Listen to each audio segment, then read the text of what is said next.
മൈലാഞ്ചിയുടെ മണമുള്ള ഒരു പെരുന്നാൾ രാവ്. എല്ലാം ഒന്നും പെർഫെക്റ്റ് അല്ലെങ്കിലും സമാധാനപരമായിരുന്നു ഇപ്രാവശ്യത്തെ നോമ്പും പെരുന്നാളും.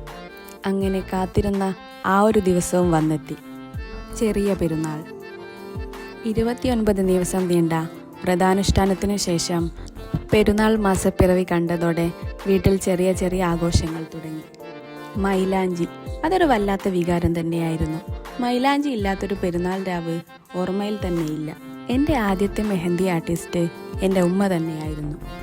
അതിപ്പോൾ എൻ്റെ മാത്രമല്ല, ഓരോരുത്തരുടെ അങ്ങനെ തന്നെയല്ലേ. കാലം അതെത്ര പെട്ടെന്നാണ് കടന്നു പോകുന്നത്. ഇന്ന് ഞാൻ എൻ്റെ മോൾക്കാണ് മൈലാഞ്ചി ഇടുന്നത്. ചെറിയ മക്കൾക്ക് നമ്മൾ അങ്ങനെയാണല്ലോ, അവർ ഉറങ്ങിക്കിടക്കുമ്പോഴായിരിക്കും നമ്മൾ മൈലാഞ്ചി ഇട്ട് കൊടുക്കുക. പിറ്റേന്ന് ഈ മൈലാഞ്ചി കാണുമ്പോൾ അവർക്കുണ്ടാകുന്ന സന്തോഷവും അത് കാണുമ്പോൾ നമുക്ക് കിട്ടുന്ന സംതൃപ്തിയും ഒന്ന് വേറെ തന്നെയാണ്. ഈ പെരുന്നാൾ ഞങ്ങളുടെ പുതിയ വീട്ടിൽ നിന്നുള്ളതാണ്. അതുതന്നെയാണ് ഈ പെരുന്നാളിൻ്റെ ഏറ്റവും വലിയ പ്രത്യേകതയും. അത് പിന്നെ പ്രത്യേകം എടുത്തു പറയേണ്ട കാര്യമില്ലല്ലോ. പുതിയ വീട്ടിലെ പെരുന്നാളിന് മൊഞ്ച് കൂടുതലായിരിക്കുന്നുള്ളത്.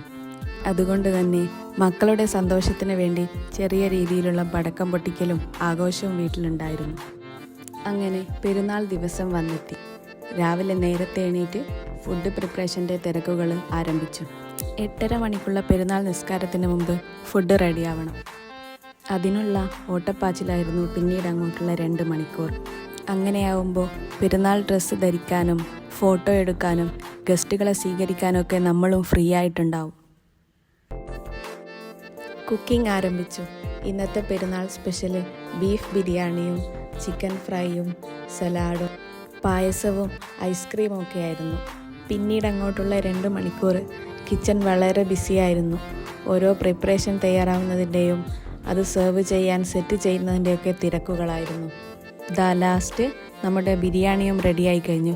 ഇനി ഇത് ദമ്മിടുകയും ഒന്ന് സെറ്റ് ചെയ്യുകയും ചെയ്താൽ ആ പണിയും കഴിഞ്ഞു. ആദിൽ പെരുന്നാൾ ഡ്രസ്സ് ഇടുന്നതിൻ്റെ തിരക്കിലാണ്. പള്ളിയിൽ പോകണം. നിസ്കാരം 8:30 മണിക്കാണ്. പുതിയ ഡ്രസ്സും ചെരുപ്പും ഒക്കെ ധരിച്ച് അവൻ പള്ളിയിൽ പോയി വരട്ടെ. അപ്പോഴേക്ക് നമ്മൾക്കും റെഡിയാവണം. ആദ്യം തന്നെ മോളെ കുളിപ്പിച്ച് പുതിയ വസ്ത്രങ്ങൾ ധരിപ്പിച്ചു. അവരെ ഒരുക്കി നിർത്തിയാൽ പിന്നെ നമ്മൾക്ക് സമാധാനത്തിൽ ഒരുങ്ങാലോ. പെരുന്നാൾ നിസ്കാരം കഴിഞ്ഞ ഉടനെ തന്നെ ആദ്യം വന്നത് എൻ്റെ ഉപ്പയായിരുന്നു. ഉപ്പാൻ്റെ കൂടെയുള്ള ഭക്ഷണം കഴിക്കലും ഫോട്ടോ എടുക്കലൊക്കെ കഴിഞ്ഞ് ഉപ്പ പോയി. പിന്നീട് അങ്ങോട്ട് വൈകുന്നേരം വരെ ധാരാളം ആളുകൾ വീട്ടിൽ വന്നിരുന്നു. ആദിലിൻ്റെ കൂട്ടുകാർ, കുടുംബാംഗങ്ങൾ, സുഹൃത്തുക്കൾ, അയൽവാസികൾ തുടങ്ങി കുറച്ചധികം പേരുണ്ടായിരുന്നു. അങ്ങനെ വൈകുന്നേരമായപ്പോൾ മക്കളെയും കൂട്ടി ഉമ്മയുടെ അടുത്തു പോയി. പിന്നീട് തിരിച്ച് വീട്ടിലെത്തുമ്പോഴേക്കും രാത്രിയായിരുന്നു.